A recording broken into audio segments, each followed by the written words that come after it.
Whoever robs their father or mother and says there is no transgression is a companion to the one who destroys. This week we're looking at parents and children. If you've already read it, which you probably have because I'm doing the videos after the readings for this term, you would have read some fairly shocking things because Proverbs has a lot to say about discipline. And discipline is the big thing that Proverbs has to say about a father and their children, or a mother and their children as well. So we're going to run through those 4 questions we've been running through this whole term, and we'll come back to that idea of discipline. But firstly, what are some of the Proverbs that particularly grab your attention and why? That one I read to you grabs my attention. Whoever robs their father or mother and says there is no transgression is a companion to the one who destroys. I'll tell you why at the end of the video. The second question, what's the big idea across the Proverbs you've considered? Two big ideas, I think. The first one is that discipline is for your good. And the second big idea is that we should listen to the instruction of our parents. Discipline is for our good, and we need to listen to the instruction of our parents. Now, you would have noticed that it talks a lot about being struck with the rod.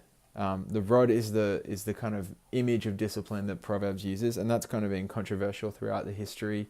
Well, not throughout history, but kind of in the last 100 years as psychology has caught up to see that physical discipline is actually sometimes damaging to kids, quite often damaging to kids. But whenever you see that word, the rod, I want you to just think of it discipline in general. Not all discipline is violent. Not all discipline involves a rod. If you go and tell your kid to sit in the corner and have a quiet time, or to do something like that, that's also discipline. When you get a demerit at school, that's also discipline. And what Proverbs says is that discipline is actually for your good, which I know that when you're in your adolescence, you just don't think that that's true. You think that discipline is just oppressive and tyrannical, but the Bible is right. There is discipline that is wrong. There's times where people abuse their power, and they misuse discipline. We talked about that 2 weeks when we talked about authority. But often, because your parents love you, they discipline for your good. The other big idea is that we should listen to our parents. Remember that one of the 10 commandments is that we should honor our father and mother. Honor our father and mother. Question number 3. What questions, if any, are in your mind about the meaning or message of these proverbs? Okay, so I want to talk about the rod thing just for a second. I think, does it mean that people should still punish their kids by smacking them? Or when I was a kid, my mum, she used a wooden spoon and she would whack us on the bottom. My mum had 4 little boys. We were an absolute handful. And I reflect on my own experience of life. Like, I don't have my own kids. I don't have to worry about disciplining them yet and how I would do that.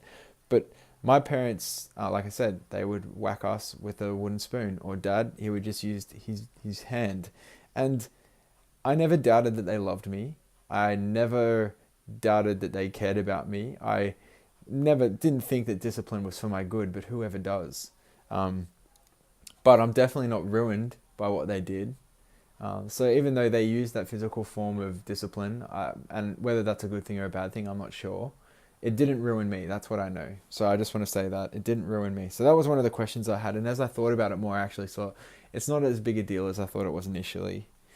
And then the last question, have you ever lived out the wisdom of the Proverbs you've considered? Have you seen others do so? Tell the story. So Proverbs 28:24, that one I read before. I'll read it again. Whoever robs their father or their mother and says there is no transgression is a companion to the one who destroys. When I was in high school, very often I would yoink money out of my mum's purse. I never did to my dad because I think I was too intimidated, or maybe he just never had any money in his wallet.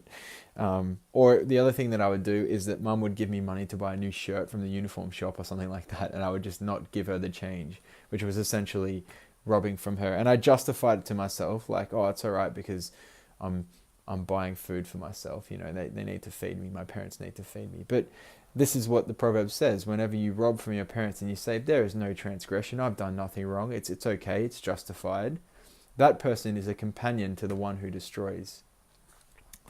That's me.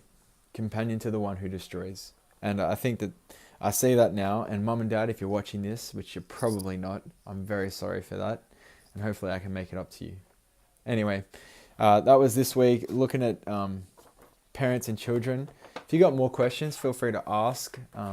Comment on the video. Send me a message on Facebook or Instagram. And also, next week, we are going to talk about watching our mouths part 3. So I'll see you then.